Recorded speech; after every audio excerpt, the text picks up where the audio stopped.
Good evening, everyone. Thanks for joining us. I hope I didn't alarm anyone by stepping away for a moment. It's like when you're on a flight and the captain comes out and starts talking to the people in the aisles.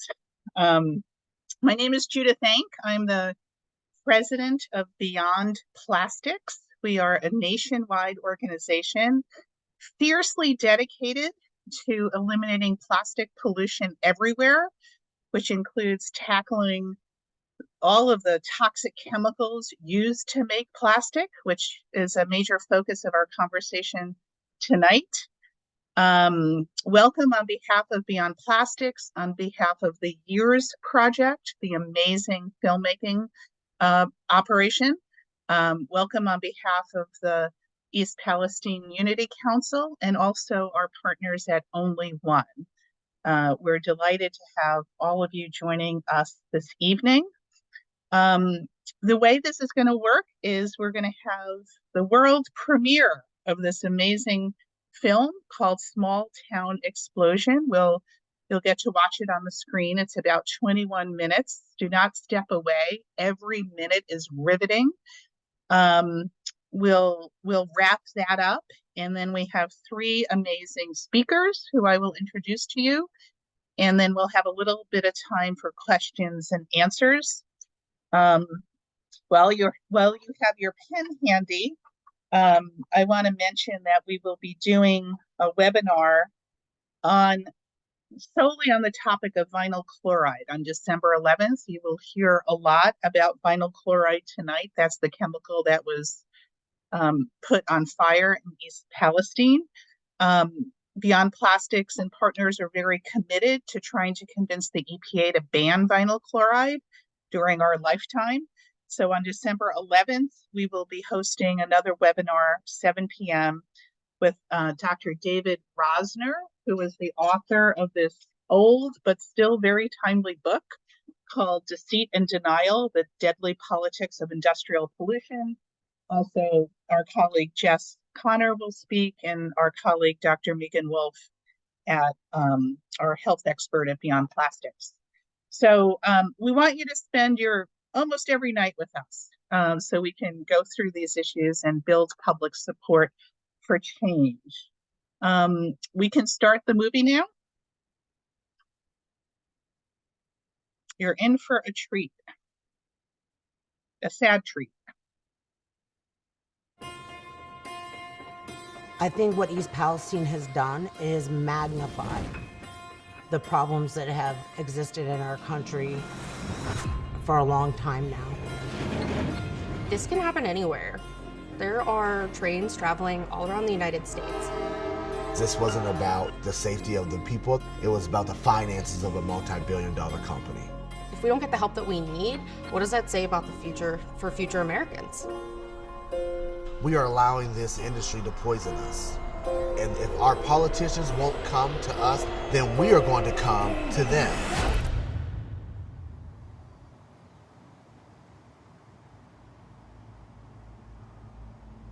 It was very cold out that night.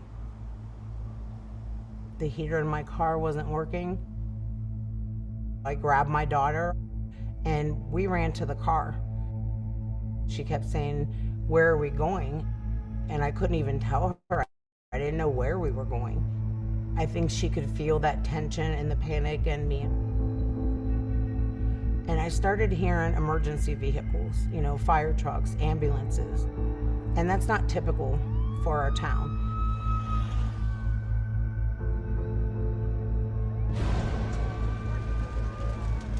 Look at those flames. My first thought was, this was one of our biggest fears, and we're living the reality. State of emergency in Ohio after a train derailment and massive fires. Emergency crews desperately trying to get control of a potentially deadly situation. Fears grow around dangerous chemicals that were on board.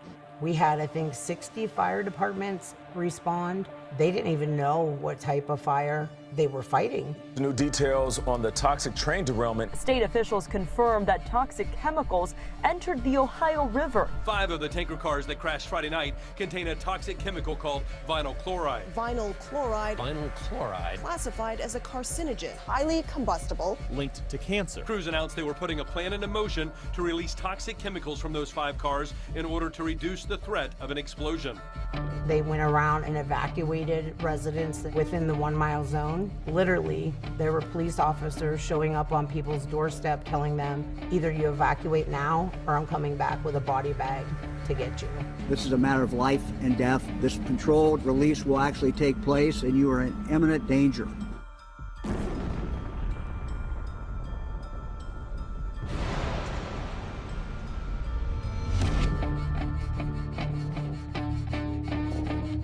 We were basically a science experiment. When they exploded these chemicals over my community, it looked like a nuclear bomb had been dropped. They called it a controlled burn. That plume went north, south, east, and west. It went everywhere. And so those chemicals that they burnt went into the air. When I first saw that plume, in my mind and in my heart, I thought they had just condemned a whole village of people.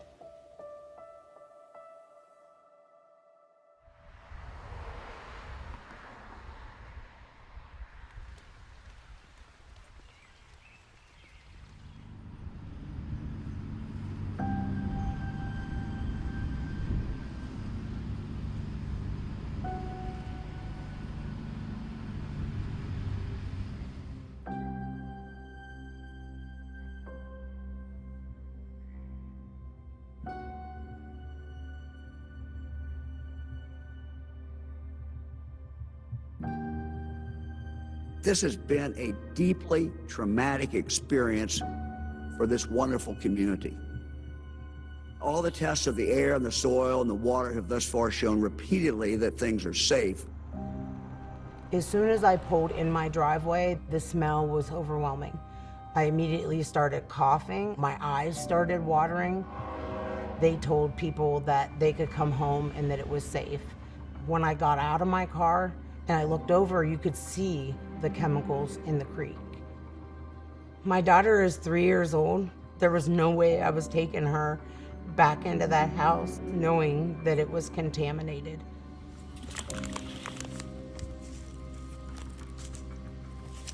Wow. Look at all that. Look at it.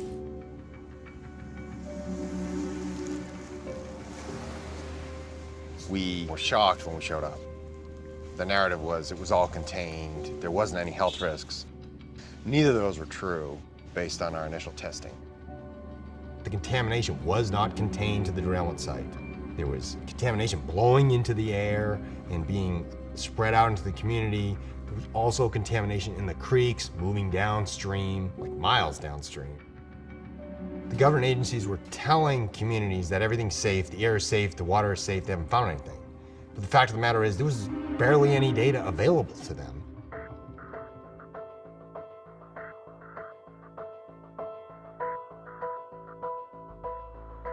We've been on the ground. We have gathered a group of 10 independent researchers who are doing their own testing. We are getting grants to pay for that. We have helped bring in groups that have air purifiers, water, all these things nonprofits are doing to take care of the people of East Palestine, which actually should not be happening because our government should be actually doing that. I want to thank everybody that came here to show support. Right now, even people that aren't comfortable using their voices need to speak out. We need to come back together as a community, and we need to fight this. Okay, so by a show of hands, how many people have had health symptoms since the derailment? How many people have had serious health effects since then?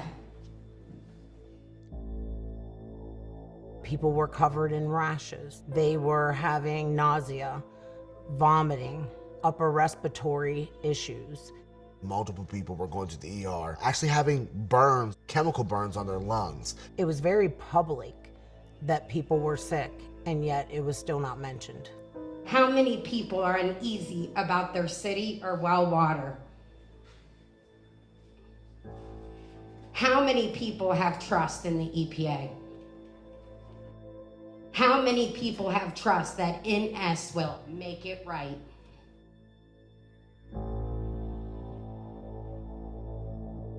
When the officials made the data public, we quickly realized that they had talked for 3 weeks about testing drinking water, and the drinking water is safe, and it turns out they weren't testing for all the chemicals that were on the train.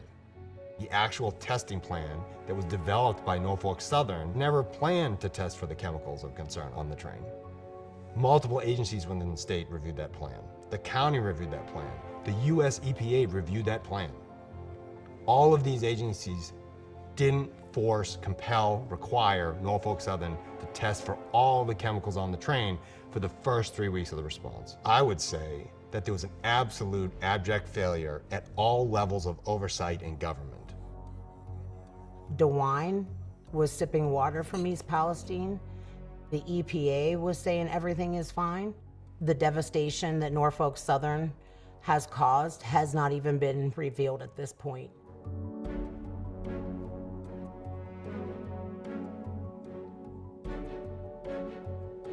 In a meeting, I asked the EPA, why did you sign off on this open burn of vinyl chloride? The chief of staff for EPA Region 5 said EPA never signed off on the decision to burn vinyl chloride, which is deeply disturbing. My educated guess is Norfolk Southern wanted that busy rail corridor open as quickly as possible. I think the governor of Ohio listened to the rail company more than public health experts. And the heartbreaking thing is that there really was no need to do that mass burn. We need Governor of Ohio, Mike DeWine, to immediately declare a disaster in East Palestine, Ohio, so that we can seek full support from the federal government. Right now, Norfolk Southern's kind of owning this process of what resources people can get, the type of testing they can get, and I think that's really dangerous. If we are letting these train companies and these large corporations do things like this, what does that say about the future for future Americans? There's a lot of work that needs to be done in East Palestine, and I think that we as a community need to show up to where he works at and demand him to do what we need him to do.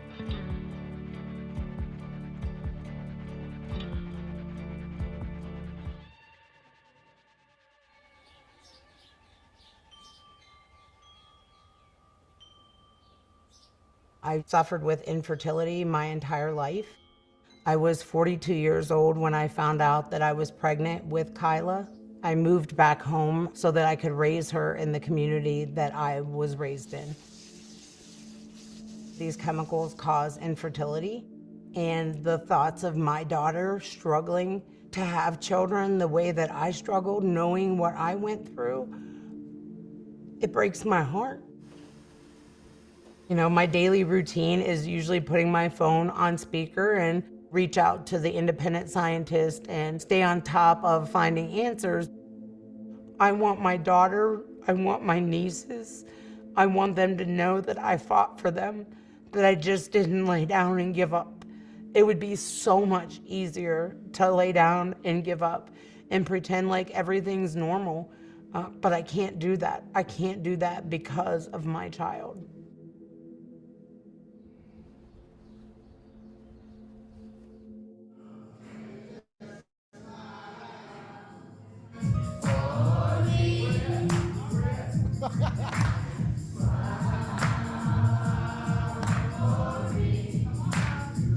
Home is a place that we felt safe. We all thought that we were going to stay here, raise our kids, because it was a safe environment. Now we use bottled water in our house because we can't trust our village water. Oh my goodness. Oh. My son David, he's 7 years old. I envision for my son a home that he doesn't have to worry about being poisoned. I can remember David coming home from school, and in school they talked about the train derailment, and he said, "Dad, like, people are getting sick. What are we going to do?" And that was another reason that we made sure that we were in this fight.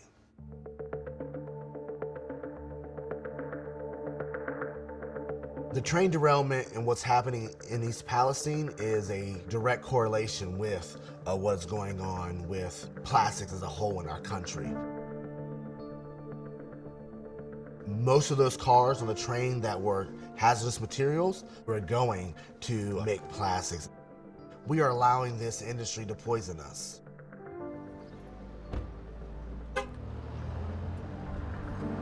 Judith, how are you doing today?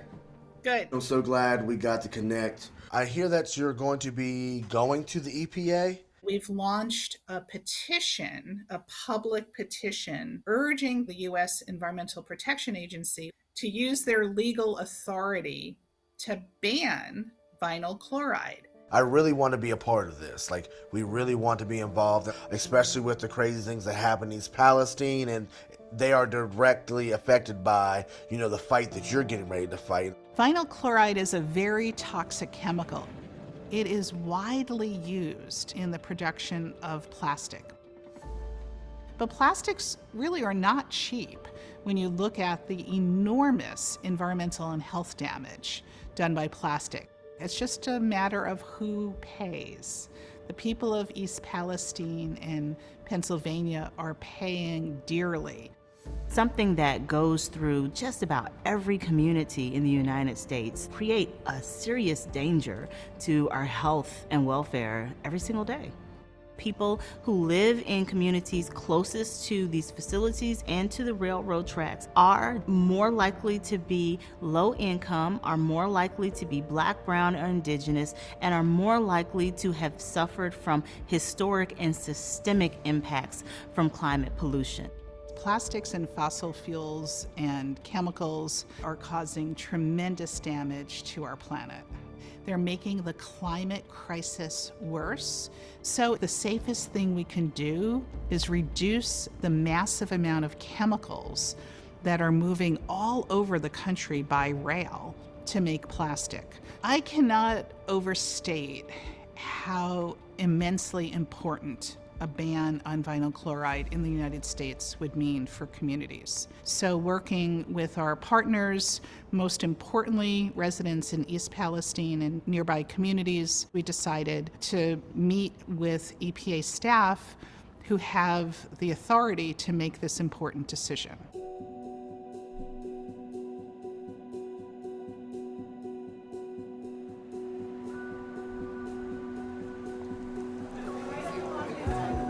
So we need a group of people. I'm hoping we can get about 10 to 15 people in the gallery while the house is in session and actually do some disruption. So is there anyone who would want to volunteer? We got one. This has been one of the biggest things that we've ever put together, this action. Yes. Our target is Governor DeWine. Like, that is our big target. Maybe do like one at a time, right? Disrupt, leave a minute or two, and just keep it going as long as possible. There's a group that's going to go over before that's going to get to the gallery. They're actually going to disrupt session. The rest of our group, we're going to go to the rotunda and start chanting. So I think you should go into the gallery because I know you're not afraid to you're not afraid to speak your mind.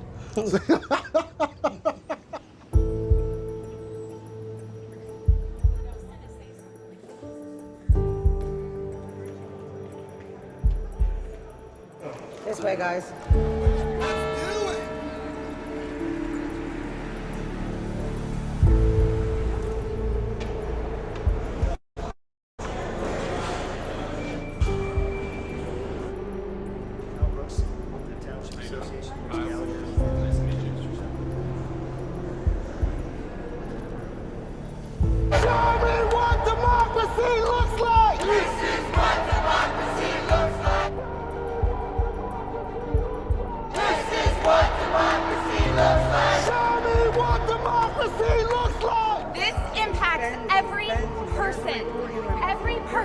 Our kids are being poisoned. Bloody ears, bloody noses, and no one will help us. Declare an emergency, Governor DeWine. Put your hands on her. Don't put your hands on her. Do not put your hands on her. DeWine, it's time. Declare an emergency. All you politicians, we are going to make sure that you pay attention to us because you're not going to forget us. And if I have to come and bring people to sit in your lobbies and lay down on your floors, you're going to keep talking about East Palestine until the peoples feel like the issues have been fixed.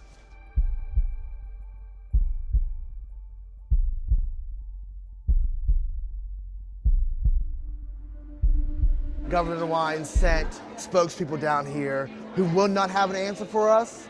And since they can't have an answer for us because they aren't the person who makes the decision, he sent those people down here on purpose to make sure that we could just get some information to them and then he could say one day, oh, I actually didn't hear that. But what we will do is if I have to come up here once a week, twice a week, 3 times a week, I will make sure I get into that damn office so Governor DeWine actually hears what the people are saying and what we're going to be doing. I'm really impressed with the activists in East Palestine and also Pennsylvania. They're doing exactly what they need to do, and they need to be really persistent. It shouldn't have to be that way, but that's how things work in the United States of America today on environmental issues.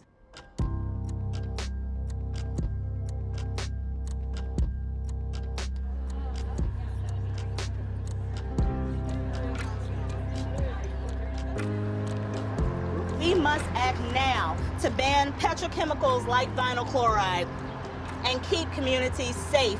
If we don't address petrochemical pollution and situations like what happened in East Palestine, not only are we continuing to pollute communities that we live in every day, we're reversing all of the climate progress that we've made over the last decade. What EPA mostly needs is political courage to stand up to the chemical industry. We cannot have another community go through what East Palestine has gone through in the last 6 months. This is not rocket science.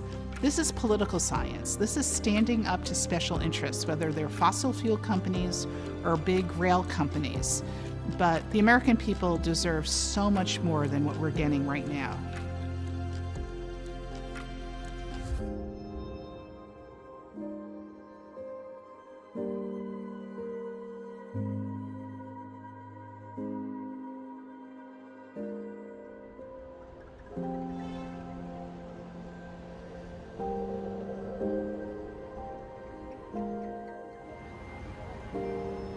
I think the big takeaway is your voices were heard, and we may hear this fall whether or not they're putting vinyl chloride on the list. They kind of hinted at it. They hinted at it. I got the hint of it, but I also got the sense that we need you to keep pushing us so we can do this. Right. And no worries, we're pushing. Oh, we're pushers, so we're good. We're here for the long term. This is a defining moment for the Biden administration. Do something bold, like ban vinyl chloride. That could be one positive that comes out of this extraordinary negative situation. It is worth it to make sure that the people of East Palestine are heard and that they are taken care of because they deserve that. I don't care if I never get to enjoy another second of my life. Every bit of my time that's not being spent with my daughter or with my family is going to be spent fighting Norfolk Southern, fighting the EPA, fighting the government, fighting whoever I have to fight.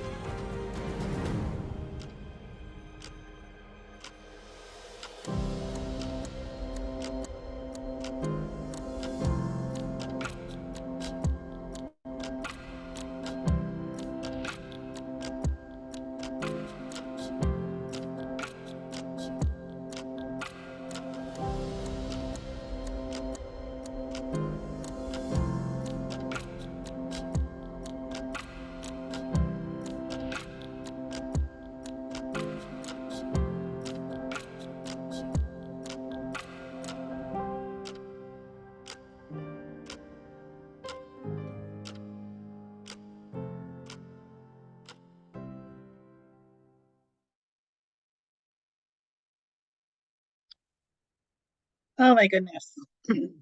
Maya and Drew and Roger and others, your whole team have made an amazing film. This is documenting history. I have goosebumps. Really incredible. Congratulations, everyone. A round of applause to the Years Project. I will ask Maya in a bit to tell us about her incredible film organization. I'm very moved by this, and I don't know how Hilary is going to take us to the next level of conversation here. I'm so grateful to have Hilary Flint with us tonight. Hilary is the Director of Communications and Community Engagement at Beaver County Marcellus Awareness Community, and she is the Vice President of Unity Council for the East Palestine train derailment.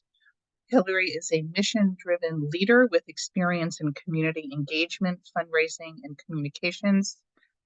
As a cancer survivor and affected resident, she is determined to protect others from corporate greed and the health harms generated by the petrochemical industry. Thank you, Hilary, for being with us. Yes, thank you, Judith. And I have to say, I've watched this a couple of times now, and it never doesn't make me tear up. So incredibly moving, and I can't thank the Years Project enough for the work that they've done on the film. I did want to take some time to just explain the community piece of this, right? How did we organize? How did we get to Columbus and DC and all the different places we've been since this was made? It really just started in the beginning as affected residents. We really thought that we would be taken care of after this, right? You think the US government's going to take care of you. You think the EPA is going to take care of you. So in the first couple of months, I think a lot of us were hopeful.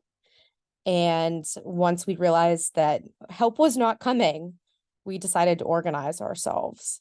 So Unity Council was formed in April, a couple months after the derailment. And we're a grassroots group of affected residents from Ohio and Pennsylvania. We are not a nonprofit, but luckily I work for a nonprofit, BCMAC, and we've had wonderful help from partners, whether it's Break Free from Plastics, Beyond Plastics, OnlyOne. That's what keeps the work going. And none of us knew each other before this. And now I probably see this group of people before anyone else in my family. They are my new family now for sure. Our first step was just, hey, what do we need? What are our needs now? And what do we need in the future? So we came up with a list of demands and presented those at a press conference, which this documentary covers. The main point was we need some type of state of emergency or major disaster declaration. And we still have yet to actually receive that. We turned this into an action. We created a petition with one of our lovely partners, OnlyOne. And while we did get Ohio Governor DeWine did ask President Biden to declare an emergency. Currently, Biden has not done that yet. So we have 18,000 signatures. There's still many unmet needs. We have, as you saw, disrupted session in Columbus, Ohio. We have lobbied, state reps, senators, the EPA in DC. Jess, Jamie, and I went to New York City to connect with other advocacy groups. And next week, Jamie and I are going to New Orleans for the Pipeline Safety Trust Conference. We are going everywhere trying to get what our community needs. The EPA has still refused to do indoor air testing, despite complaints from residents of strong odors, despite the fact that independent research has shown chemicals of concern in homes. So my home here in Eden Valley, Pennsylvania, I'm just under 4 miles away from East Palestine. We found ethyl hexoacrylate in my home. There are other Pennsylvania homes that we found ethyl hexoacrylate in as recently as last month. So there are still a lot of unmet needs.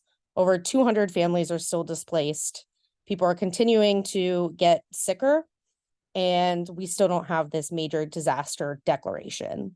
So if there's anything you can do to support our community today, I really urge that you sign our petition, Maybe you tweet President Biden telling him, you know, we still need help here, and maybe even write to your local elected representatives and let them do some work urging for our community. So I think this has been 9 months, and you would think there would be help, and you would think we would have answers. And unfortunately, the community just hasn't got everything we've needed. Thank you so much, Hilary. And we will be sending out some resources to all of you tomorrow morning. Andrew just dropped the declaration in the chat, but don't worry. If you want to take action, and we suspect you will, we'll get you everything you need. It's now my great privilege to introduce Jessica Conard, who is a licensed speech language pathologist who was launched into grassroots advocacy last February, pretty recently, right after the toxic train derailment. Jess has been sought out as an expert, a credible community voice. She's been on many different national outlets talking about this crisis. I noticed her on CNN. She right up maybe less than a week after the derailment, CNN had a community town hall meeting on national TV, and the CEO of Norfolk Southern, Mr. Shore, was there, and a couple local residents. And this woman, who I had met before, got up and asked the most just devastating, precise question of the CEO. Just asked him, is it common for the wheels of your trains to be on fire while they're moving through the community? And he didn't really have much of an answer. So Jess is working on national policy change for rail safety and to amplify initiatives for ecological security. We are so delighted that just a few months ago, she joined our staff at Beyond Plastics as our first ever Appalachia Director. She's going to help us eliminate plastic pollution everywhere, and in particular is working in Pennsylvania, Ohio, and West Virginia to block the construction of chemical recycling facilities. That's a whole other saga, and a new report that we released on Halloween you can find on our website. So please welcome Jess Conard. Thank you so much, Judith, for that lovely introduction. And thank you so much, Maya and the team, for making this amazing documentary. I am honored to be a panelist today. I was in the documentary. I was not interviewed, but those are my people. And if you don't see that on this panel, watch the documentary again. I want to talk to you a little bit about vinyl chloride. And I want to stress that, as Hilary said, my community in Ohio of East Palestine and border communities in Pennsylvania, we are still 9.5 months later begging for an emergency declaration from the president, and not necessarily because of a train derailment, but because of a purposeful spill and burn of vinyl chloride. We are not the only community that has been impacted by this chemical. In fact, vinyl chloride has impacted many communities across the nation for many years. Vinyl chloride is very hazardous to produce. It's obviously very hazardous to transport, as we saw in the derailment. And it's also very hazardous to dispose of. We've known about this chemical being a carcinogen for nearly 49 years. When this product is manufactured, it's generally manufactured in low-income communities, communities of color in Louisiana, Texas, and Kentucky. These areas are known as Cancer Alley. Vinyl chloride exposure is known to cause liver cancer. It's associated with lymphoma and leukemia. And it's not just cancer, it's also hormone disruption. Pregnant women have a high and increased risk of miscarriage, as we saw in the documentary, why Jamie was so determined to create a future for her daughters and for her nieces and nephews. We know that there's possibility of birth defects when exposed to these high levels of vinyl chloride in the air. And if you saw the plume, clearly there was at one point a very high level of this chemical in the air. 116,000 gallons of it was purposefully spilled into the soil and burned. But not only that, there were 700,000 gallons of it on the train. So this could have been a much larger issue. And if you have a railroad in or near your community, this could happen in your community. Vinyl chloride most likely runs on the train near you. Beyond Plastics and many other groups and communities are working together right now to ban this very dangerous chemical, and you can actually be a part of that work. I would urge you, we'll drop a link at some point to the petition to ban vinyl chloride. Every stage of this chemical causes havoc on environment and health.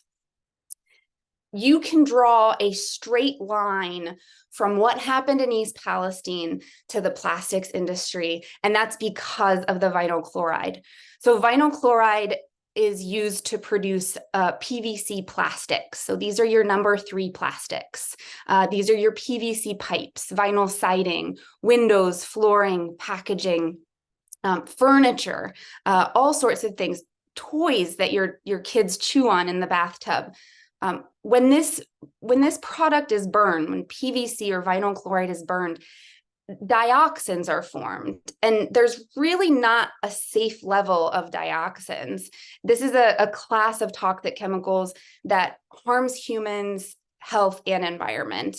And if you consider anybody who knows a first responder, a firefighter, in the instance of a structure fire, because our homes are ingrained with this material inside and out, PVC is considered a very significant threat to firefighters. Since 2002, we know that almost 2 out of 3 firefighters who died in the line of duty didn't necessarily die from fighting the fire, they died from cancer. So PVC is a significant threat to the health of our first responders.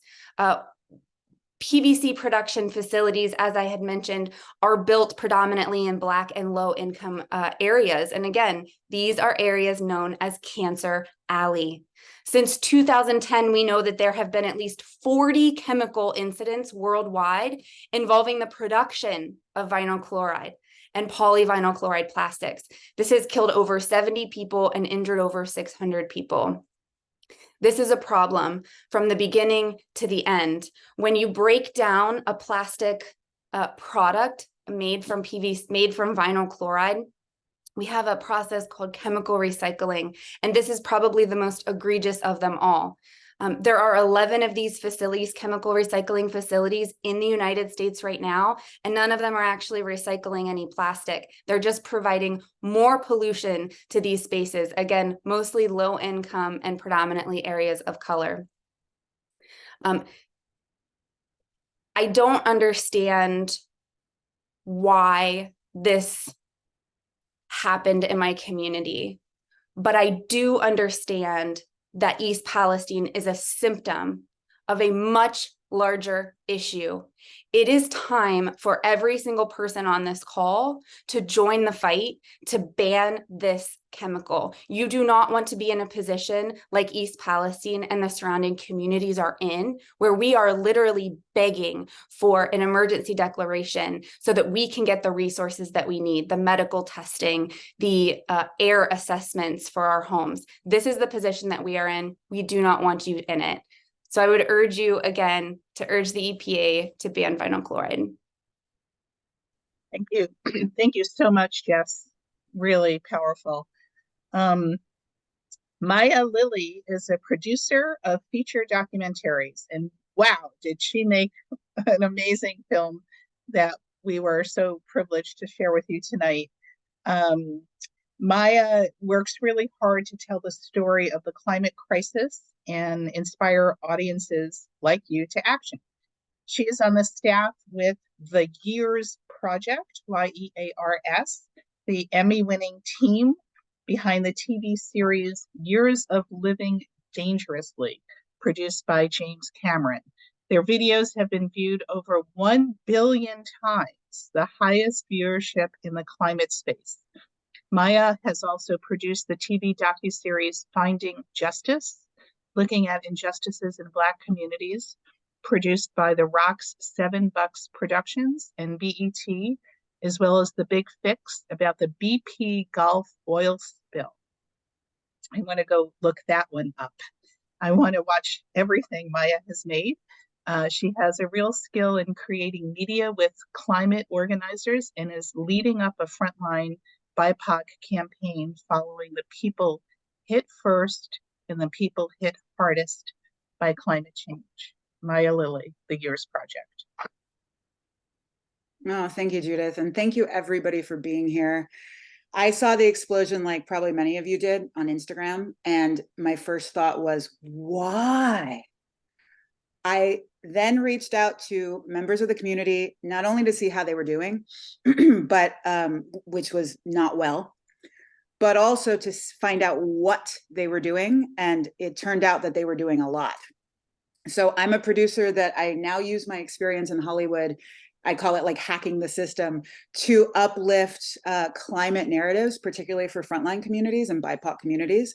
And thanks to our Showtime show, we have this giant following. And so one of the largest in the climate movement. And so we're using that following to throw our weight behind climate actions and climate organizations that need it, such as Beyond Plastics, that have been doing the good work for years. And you can follow us at Years of Living, and me personally at Gung Ho Eco on all platforms. So in general, I find that people don't understand what a story is or how vital it is. And that's apparent by how few nonprofits and NGOs actually have like videographers on their comms teams. And I was recently at New York Climate Week, and I went to a bunch of storytelling panels. I was very excited for them. And I was listening to many people say things like, oh, we have to talk about our culture. Yes. Or we have to share how we feel about things. Yes. But a compelling story at its most basic level is someone facing a problem and figuring out what to do about it. So a character, a goal, and a conflict in the way of the goal resolution. It's not people talking about things. It's not a TED Talk. I spent years in LA in writers' rooms working my butt off to try to figure out what would make people watch something. And what the things that we always cut were people talking without action. So what unscripted producers do well is we approach stories with journalistic integrity. We want to know the research and the facts, but we look for all the same elements as fiction does. Urgency, high stakes, risk, emotional vulnerability, like Jamie on camera, good characters, conflict, suspense, action.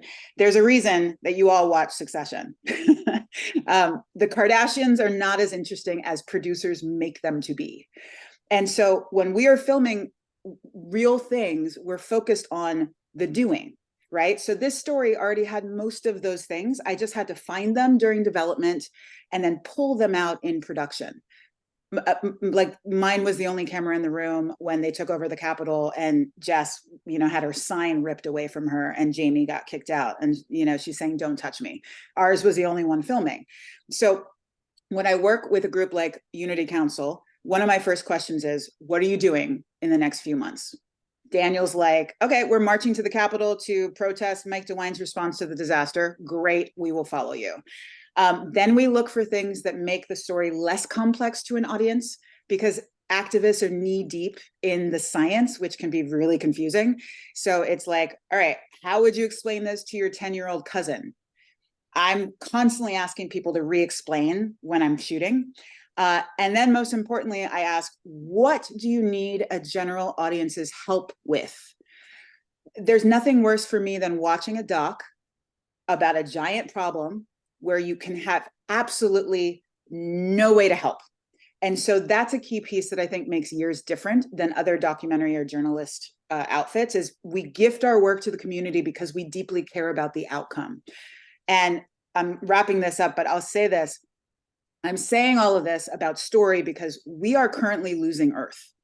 The climate fight is not going well. No country is meeting our current greenhouse gas emission agreements, and plastics is contributing immensely to the problem. So we need everything everywhere all at once. We need everyone to be better storytellers. We need you to talk to others about climate pollution. So please share this piece. It's why we made it, and we hope it'll help the community recover. Thank you so much, Maya.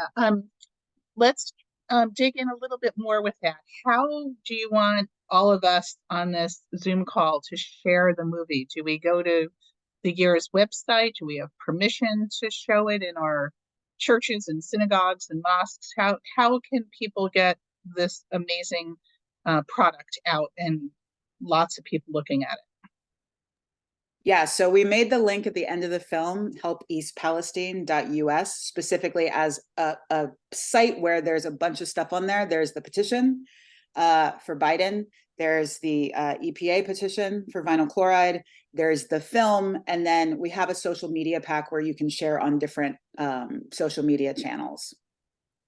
So tell us again the webpage to go to. Sure, I'll write it in the chat. Great. Because I know a lot of faces on the Zoom and people are going to want to take action. Let's bring Jess Conard into the conversation now. We have information that EPA may make a very important decision in December related to vinyl chloride. That's why this webinar and the vinyl chloride event or webinar we're doing again on December 11th is so timely and so important. Jess, can you, we had people submit questions prior to tonight, and one of the questions is, why isn't the EPA banning vinyl chloride now? Is the industry holding them hostage somehow? I would love for them to ban vinyl chloride right this minute. Unfortunately, we work on a backwards system in this country when it comes to chemicals. We use the chemical until we find out that there's a reason not to. And that's actually the process that the chemicals have to go through. There is a Toxic Substances Control Act, or TSCA. This is a process where chemicals are presented. It was put into place to regulate and to screen chemicals that are to prevent any unreasonable risks, whether that be to health or to environment. As Judith said, this is a really timely conversation. So in order for the EPA to ban vinyl chloride, it would have to go through this very rigorous TSCA process, which can take several years. We do expect the EPA to announce 5 new chemicals that will be placed on this list to determine if the chemical will be banned. So that is why we are urging you now to urge the EPA to take this very critical first step in banning this toxic chemical before any more harm is done to your community like it was done to mine. Thanks, Jess. And Maya and her film crew followed us in Washington to the EPA meeting. It was a very, very hot day. That's why we were all drenched. And we had, I thought, a constructive conversation with the EPA. And at first they told us we might find out around Halloween if they're going to take action to start the process on whether or not to ban vinyl chloride. And now we're hearing that's December. And we want them to move, and we want them to pick vinyl chloride as one of the 5 chemicals. There are 99%, as Jess mentioned, 99% of vinyl chloride is used to make polyvinyl chloride or PVC plastic, and there are non-plastic alternatives for all of them. It's not going to be the end of the fight. It just starts a 5-year process.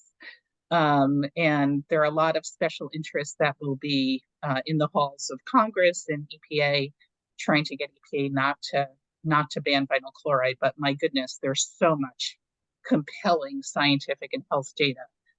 And it's terrible that this toxic train derailment happened, and it becomes a symbol of why we need to do this. Hilary, can you, there's a lot of media coverage on this, not immediately, but eventually the national press found their way to East Palestine. But I'm really curious, what's the situation on the ground now? You live in Enon Valley, Pennsylvania, about 4 miles from the toxic train derailment. Jess lives about 2-3 miles from the toxic train derailment. The media focus has dimmed a bit, but what's going on now? And are there ongoing health concerns? And what has the response been? Yeah, I think what has shocked me about the media attention is that it hasn't really led to direct help for the community. So as citizen scientists, something we've been doing a lot is, we go out, and I saw Randy DeHaven is on here. He's one of, we call them creek rangers. So he goes out, he films what the creeks looks like.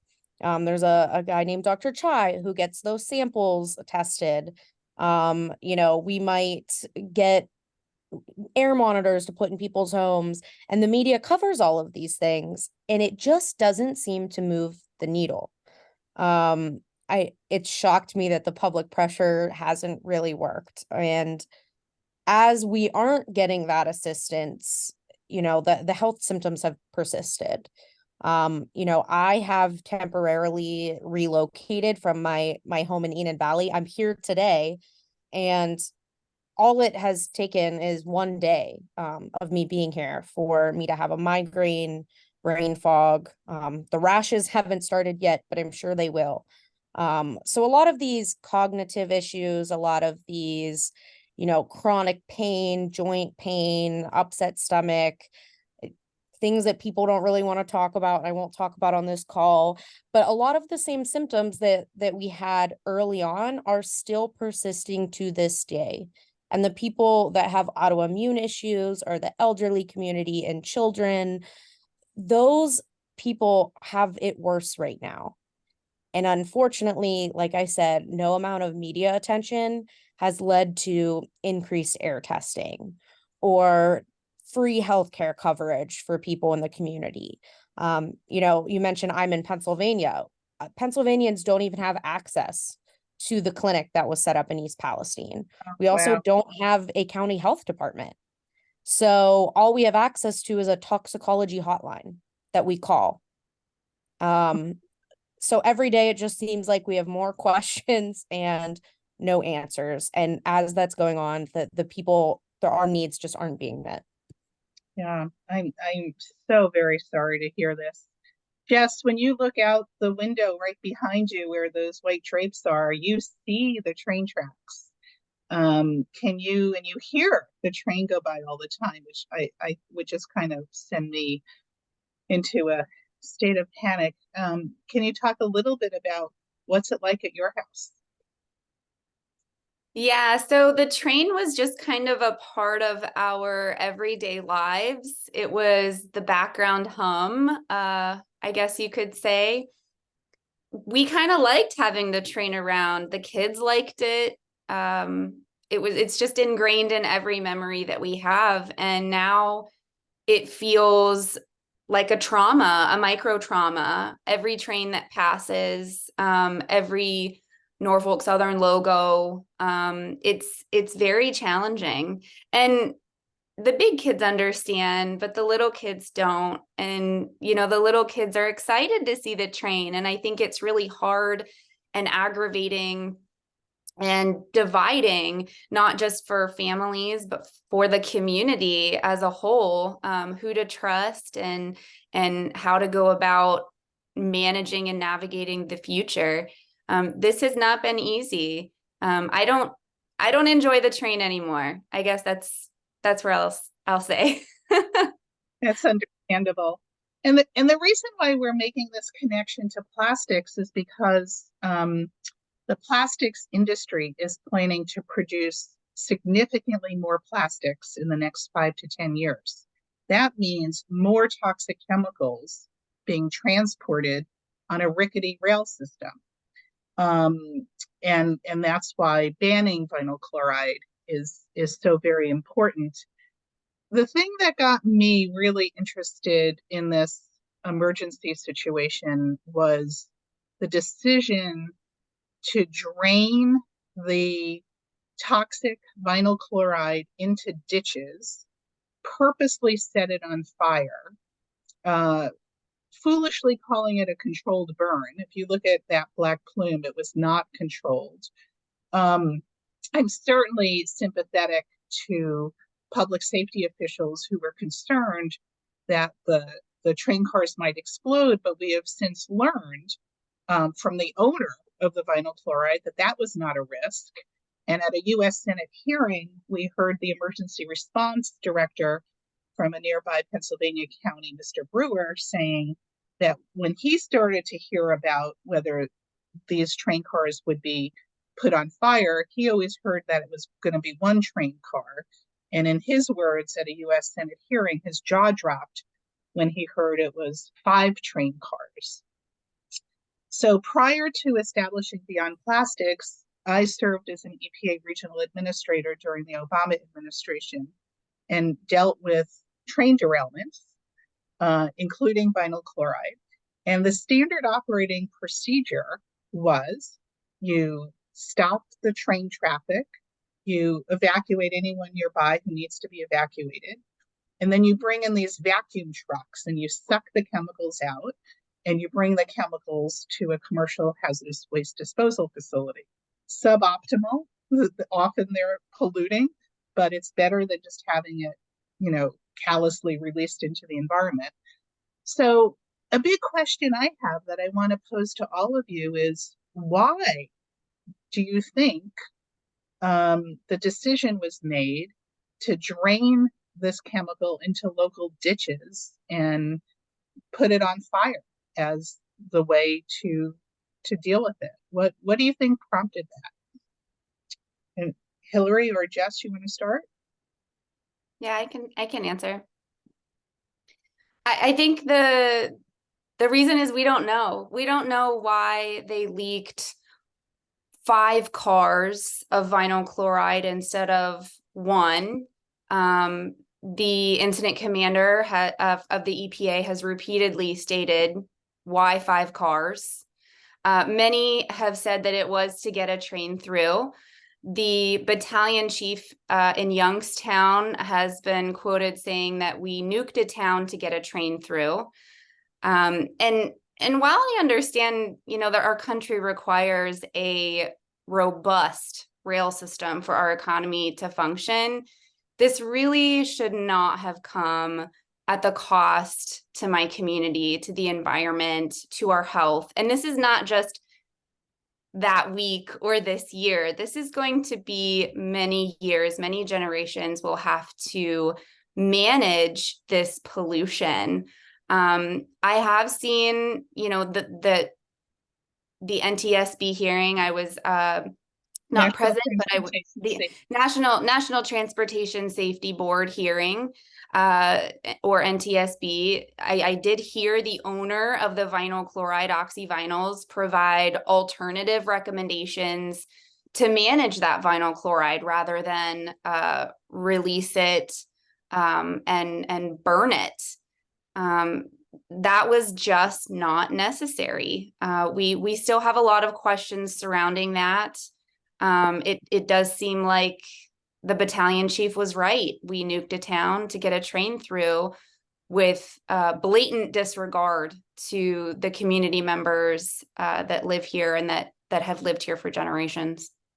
And I think, to piggyback off of what Jess said, something interesting that came up during a meeting with Bernie Sanders' team while we were in DC was that once they released that vinyl chloride, the owner of that vinyl chloride now has shared liability when it comes to future legal cases. So now oxyvinyl has to be a part of these lawsuits with Norfolk Southern. And I just thought that was a really interesting angle that I hadn't thought about in the past, that once it leaves that train car, it is now considered a waste product, which then puts kind of that liability back on the original owner. Wow. And I would like to just add, we reached out to Mayor Conway. I reached out to the head of the EPA in that region. I reached out to Norfolk Southern, and I reached out to the fire department, and nobody wanted to interview.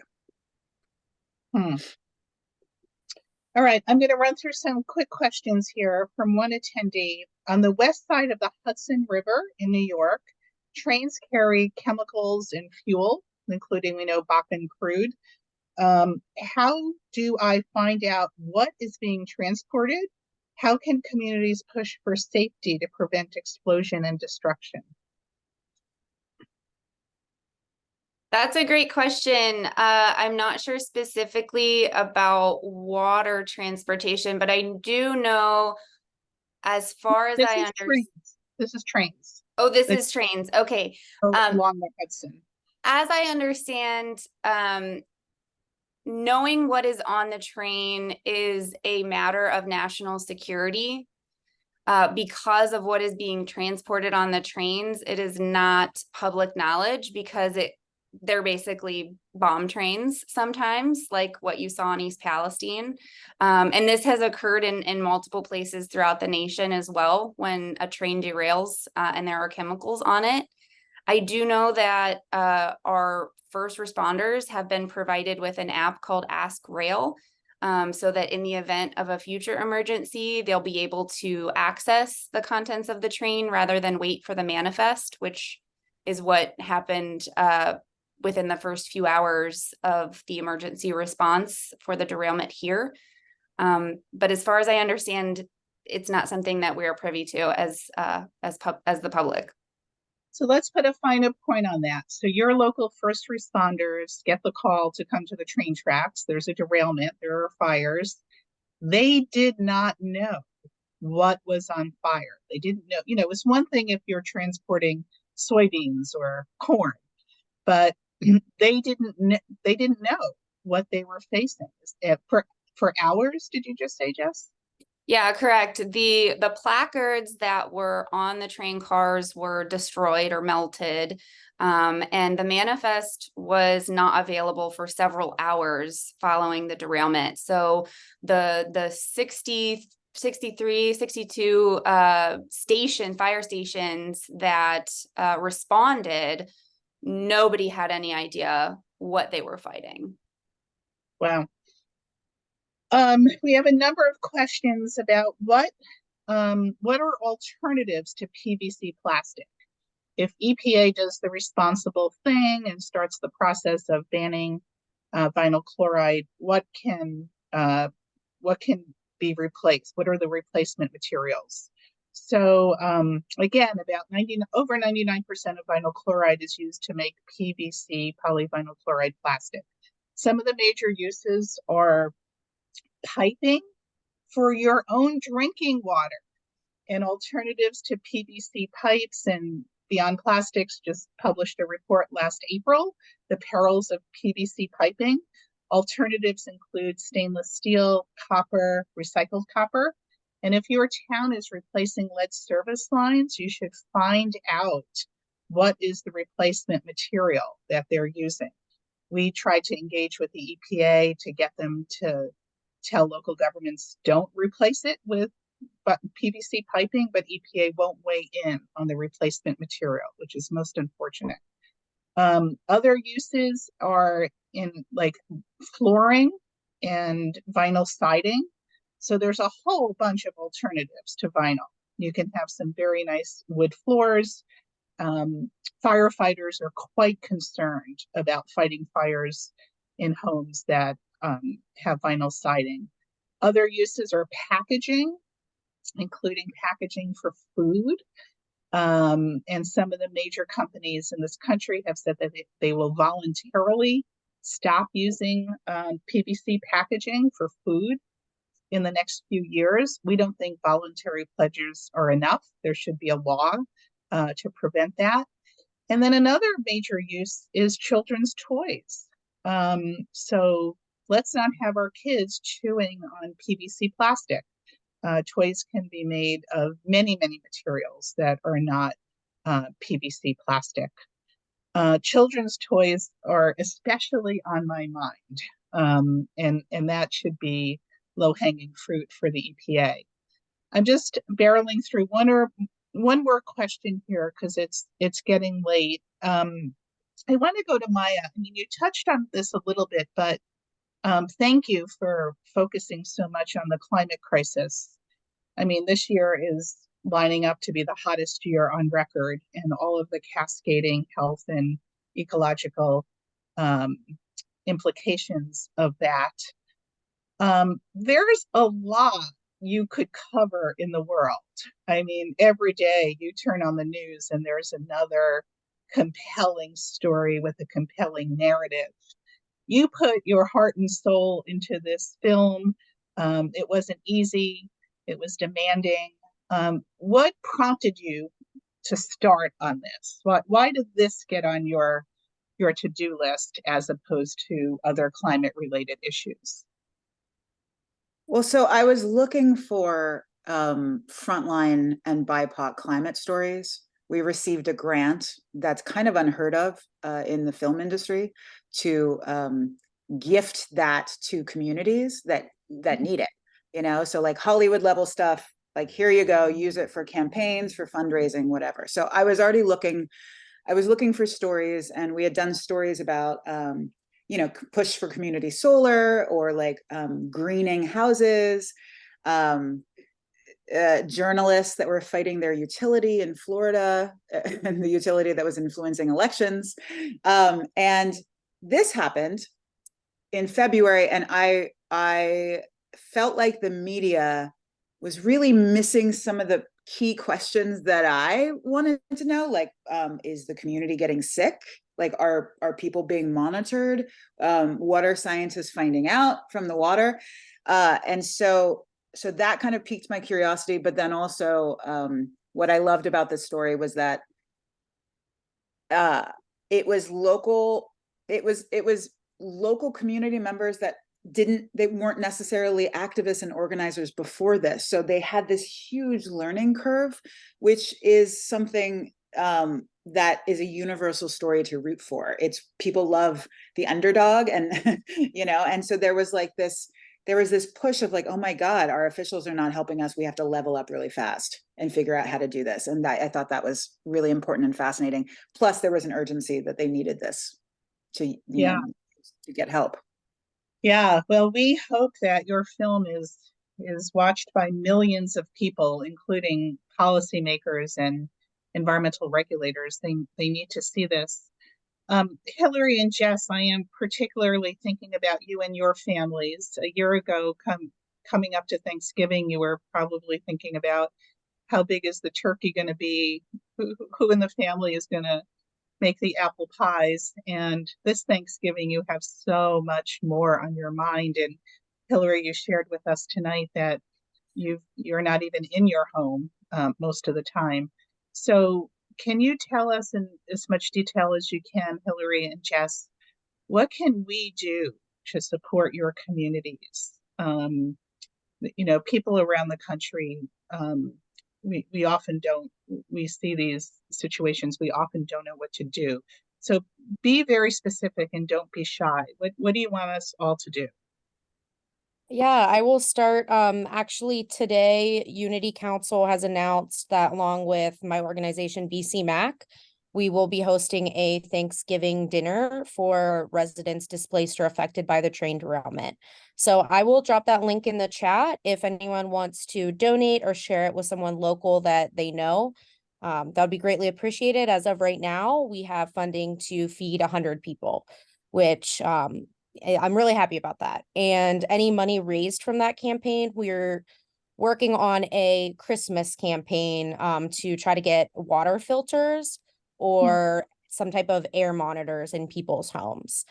So that's a really, you know, a good way to help affected residents right now. And then of course, long-term, signing our disaster declaration petition and amplifying our stories, which includes this wonderful documentary that Maya put together. And if there's speaking opportunities, invite us. You know, Jess and I are always interested in getting the story out And my wonderful, amazing, passionate colleague, Jamie Wallace, who was in this documentary, is just an absolutely beautiful, impactful, emotional speaker. And any more opportunities we have to get her to share what it's like being a mother fighting this fight, and also having, you know, her entire family's in East Palestine, very similar to Jess. Just the more opportunities we have to amplify the voices of the people in East Palestine and Beaver County that were affected by this. Thanks. And I would just add, we should all send the link to this film to our members of Congress. We should all write about this film in our local letters to the editor section of newspapers. People still read the letters to the editor, and also post about this on Facebook, on Instagram, on Twitter. I'm never going to call it the other name. Jess, any final words from you? What can we all do as a community to help your community? I am not surprised that Hilary wants to feed the community. This is her heart and soul. She just wants to nourish everyone everywhere she goes. So I think for me, it's a matter of getting the word out. So you could host a screening in your community of this documentary. That is an easy thing to do. Call up your library, maybe the school or a church building, a place with a projector, and show this documentary to members of your community to let them know what is actually happening here. I love the idea of sending the link to your elected officials. Write a letter to the editor. Start educating your community about the dangers of how East Palestine is a symptom of a much larger issue. Hilary is working at the local level as well as the state level, and I'm kind of working more on the state and national level, I think, when it comes to East Palestine.